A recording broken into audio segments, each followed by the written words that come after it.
Are you sick of worrying about paying bills? And if you have enough money to cover them, are you able to cover emergency expenses? And are you really concerned about your financial freedom? I get it. That was me. My last video was all about saving money. And today we're going to be talking about the 3 steps that you can take to make more money, to increase your income. Let's do it.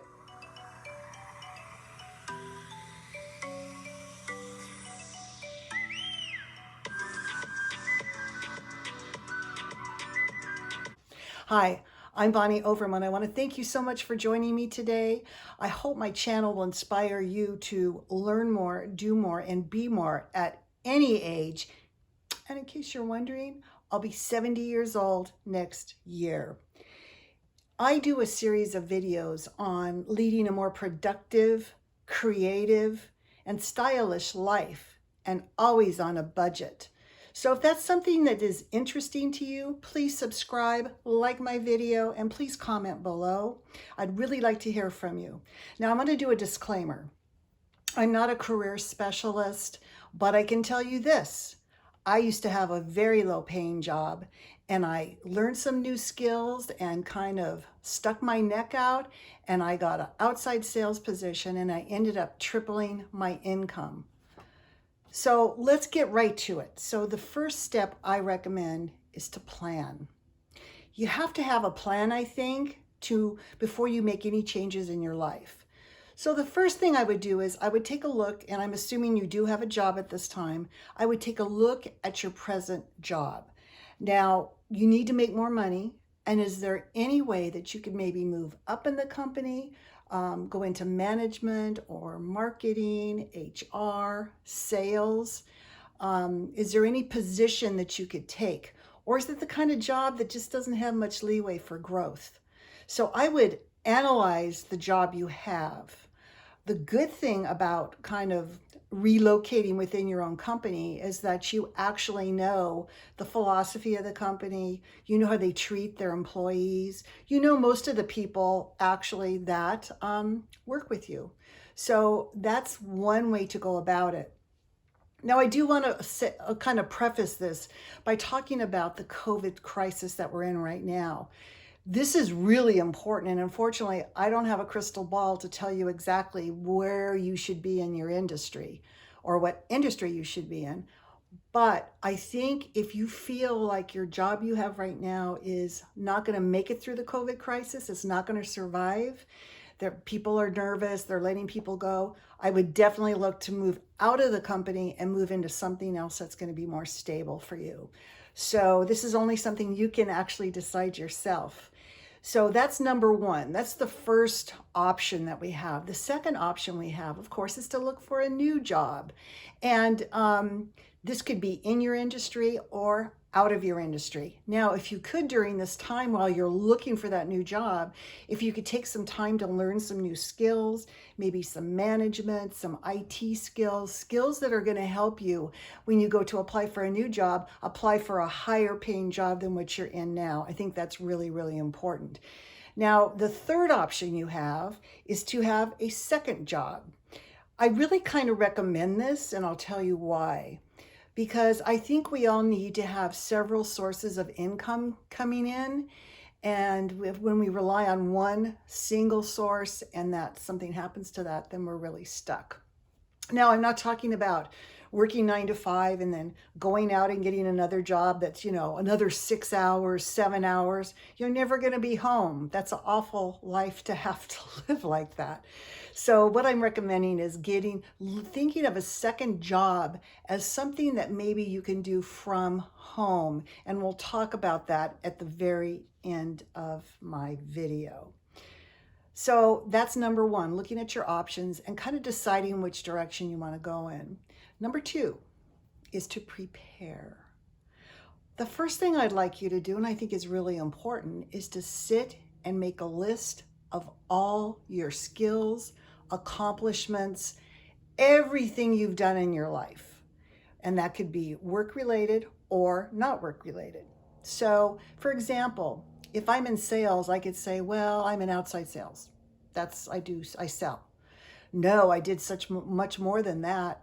I organized meetings, I did public speaking, I put together projects, I trained people. There were so many things I did besides just selling. And you want to make sure that you list all of those. Everything, any project you've done, anything you've done that's really kind of above and beyond what most people do in that category. Then I want you to take a look and do another list. And this is all things you love to do. It could be a hobby, it could be things you're really good at. I don't know, working on cars, it could be painting, baking, decorating, crafts, whatever you really love to do and you're really good at. So make these two lists, and I'll explain in a few minutes why that's a good idea. Now, the first thing you need to do, especially if you're looking for a new job or going to do anything else, is get out that resume and dust off the dust. I don't know about you, but I haven't redone my resume in probably about 5 to 8 years. I can't even remember, it's probably longer than that. But I think it's really important to have a current resume. And please, I know a lot of times you're going to be emailing your resume in and your cover letter and all of that, but also have a couple hard copies and get the really good paper and print it out, get the folder and get the envelope, the whole thing, in case you do need to go into a person-to-person interview. I think today a lot of things are going to be done by Zoom or Skype. So I think it's really important to have a hard copy resume just in case you get called in for a one-to-one interview, and make sure it's on the good paper and it's printed beautifully and the whole thing. But it's time to redo your resume. So I want you to do 3 different pieces of documents. The first one's going to be your cover letter. And I firmly believe in when you do a cover letter, it has to be specific to the job you're applying for. So that means you're going to read exactly what they're looking for a job description when you're looking for another position. And you want to use those same words and put them into your resume and your cover letter so it seems like you match exactly what they're looking for. Do some bullet points in your cover letter. Really, really important. They see that before your resume. So the cover letter has to be done impeccably. I would do a small paragraph, 3 to 4 bullet points, and then a small paragraph, and then thank you for your consideration and your signature. I think it's really important. You want to do some kind of detective work, and you want to find out as much as you can about this company, and then tweak your resume to actually go with your cover letter. If I look at the desktop on my computer, I have probably 30 different cover letters and resumes because I tweak them each time just so they fit exactly what they want in this new position, and actually more than that. So go through your resume, take some time, do the cover letter, the resume, and of course your references. And make sure when you do references that you're doing references that are well known in your industry and professional people. It's always a good thing to do. Now, as far as your interview goes, probably be on Zoom. And as I think the most important thing for a job interview is to be totally prepared. If you're prepared and you've done your research on the company that you're going to be interviewing for and the people you'll be interviewing with, and you kind of have a good grasp of that, you are going to feel so much more comfortable. Now, here's how I used to do my Skype interviews. I would position my computer right in front of a mirror so I could tape up all my notes all around my mirror. Make sure when I look behind me, because I could see behind me in my mirror, that I was not, there wasn't anything messy in the background, or an animal running around, or just distractions. You want it nice and neat and quiet when you're doing your interview. Also, I would stop and think, what are the questions they're going to ask me? I kind of recommend to go on as many interviews as you can, because you're going to start to hear the same questions over and over. And when you have answers ready, you come across as being very polished and professional. So as far as the questions go, they're going to ask you, what is your worst trait? What is your best trait or working habit? Or they might word it a different way, but it's what's your good part and your bad part. You have to have answers ready for those. And they have to be realistic. And I always used to tell people, I'm in the process of learning more about this little tiny piece over here that's not really part of my job, but I'm trying to learn more about that, and I'm reading books and taking a class or whatever you're doing to try to learn more about that facet of your job. And I think it comes across as, well, she's making the effort to learn, and I think that's really important. Why should we hire you? They don't necessarily say it that bluntly, but they're basically asking you questions. What value could you bring to the company? What can you bring to the table that somebody else can't? So those are kind of the questions they ask. Where do you want to see yourself in 5 to 10 years? That's another question that's asked all the time. And be prepared for each job or position you've had. They're going to ask you, why did you leave? Or why were you let go? So you need to have not the same answer to all those questions, but you need to have a thoughtful answer to each one of those questions. So what you could do is have your computer on this side, have all the questions you think they're going to ask you with the answers. On this side, have your questions. And then on the top, you can have general information. Now, why do you need to have questions? Stop and think about this. You really want this job, right? And so you're interviewing and they're asking you a lot of questions. And then they turn around and they'll say, do you have any questions for us? And if you say no, doesn't that kind of come through as, well, I really don't care about this? You need to have some thoughtful questions. You can ask them to clarify a point, or I wasn't sure if you talked about this, and have something to say, have something to ask. I think that's really, really important. So I think it's really important to study the company. You're going to go in with confidence. And of course, I don't have to tell you, look your very best. You want to make sure the hair, the makeup, if you're a woman, nails are done. Everything is to perfection. And please wear pants. One time, I'll never forget, I had shorts on and I had my jacket and the whole thing on. And something happened and I had to jump up really fast. And here I am, I have shorts on. So always wear pants. That's really, really important, and make sure your background is good. So tip number 3, now we're going to talk, well, let's digress for a minute. So we've talked about getting a really good job that you're going to do either in sales or management or whatever you're going to do to make more money. Okay, so that's what you want to do first. You want to get that job, get settled in that job. Now I want you to think about maybe doing something else. Or if you're retired and you're not doing anything, I want you to think about doing something else. I think it's really important to keep learning and growing and doing in this life. You know what I say, learn more, do more, be more at any age. So I think maybe getting a business online is a really good thing to do. Most of the businesses too, they're not going to do the brick and mortar, they're going to sell online. So there's just so many opportunities now online to make money. Or as I started YouTube, I just wanted to do it. I thought it would be fun and hopefully bring me money down the road. But just know, it's not a quick fix. It's not easy money. Don't quit your job and all of a sudden go, oh, I'm going to start a YouTube channel and make money. That's not going to work that way. It's a lot of work. You have to put in a lot of effort, and it does take time. So, you might not even look at making any money for, 6 months to a year and a half. But let's talk about the different ones. So the first one would be your social platforms, and that would be YouTube, and that would be blogging, having your own website, maybe having a Pinterest account that sends people over to your blog. That now you're going to go to your list. Remember the list you made, the career list and the other good talents you have and all your interests? Those are the things you might want to do in a blog or on YouTube. So, this is something you can just kind of try. And I have to tell you though, you have to put forth the effort. It does take work, but I think it's really fun to share ideas with other people. And hopefully, that's what we do.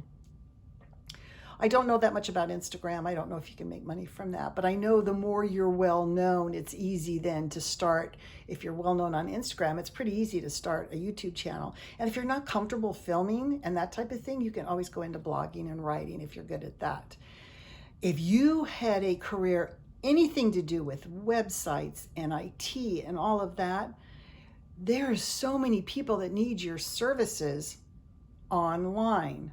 Let me give you a couple examples. When I started out with YouTube, I would have paid somebody to help me get this started, figuring out how to edit, add music. I mean, but I told myself, Bonnie, you know, that's always my motto. You have to learn this yourself. You can do it. It's just a matter of watching enough YouTube videos until you learn how to do it. But that was my thing. But there's so many people that need your help, people that are busy, people that are working full time that might have that's selling online, but you can do all kinds of things. You can help people with editing, with filming, with doing emails, or any type of projects that you can help them with. It's a virtual assistant, and I tell you, a lot of people need that online. The third thing would be a copywriter or writing articles. So if you're good with the gift of gab and you like to write and you can put a sales pitch into writing, you would be great at copywriting, because that's basically selling in the written form. And that's what we're doing now. There's even people that can write like a string of emails for companies that send out sales information. There's so much you can do, and you're kind of your own boss. You can do as much or as little as you want. But these are all things you can do from the comfort of your home. Again, I recommend working from home with as little overhead as possible, because, you know, I'm always about the budget. And that's why I like YouTubing so much, is because, you know, besides buying some makeup and things like that, you know, it's free to do it. But again, if you have that talent and that urge to do things like that, I think this is a great way to just grow and learn and meet people online. Also, affiliate sales is another category. And if you have a YouTube channel or different channels, you can actually sell through your channel other things. That, for example, if you have a YouTube channel, you can go through Amazon and do a YouTube channel on Amazon products, and then have a link, and then if somebody goes to there and buys it, then they are going to get, you will get a certain percentage of that business. And of course, if you're really talented and have a lot of information to share, why not do an e-course, or do a live class, or do an e-book? And you could be selling these things and doing these things even while you're sleeping. You can be making money. So these are ways that I think you can really get creative. If you're a creative person and love to do all this, it's really the way to go. So to summarize all of this, I think it's important to have a full-time job that you're making good money at. Also join a company where they might own multiple companies, or that you have a lot of movement. So that means you can move up, you can move sideways, you can go into marketing, sales, management, things like that. I think that's really important. And then have a secondary job or income, or you could do something else on the side too. I just picked that because during COVID, it seems like the thing to do. So this could be your second career. It's so much better than having a low-paying job and go out and get a second low-paying job and then you're never at home. No, I really think the best life can be if you can get a good job in something you like, make some good money, and then have another job on the side. I think that's really good too. So I hope you enjoyed this. I hope you got some tips. My next video is going to be on organizing your life, not your home, it's your life. It's going to be finally tackling things that have been a burden on your shoulder, things that will give you peace of mind when they're organized, done, taken care of. It's just going to be some general things to kind of to wrap up my series on restarting 2020. And then after that, I'm starting on fall decor, fall fashion, tablescaping, and then I go into Halloween. It's going to be a ball. So I hope you stay with me. And until next week, stay safe and healthy, and I'll see you in the next video. Bye.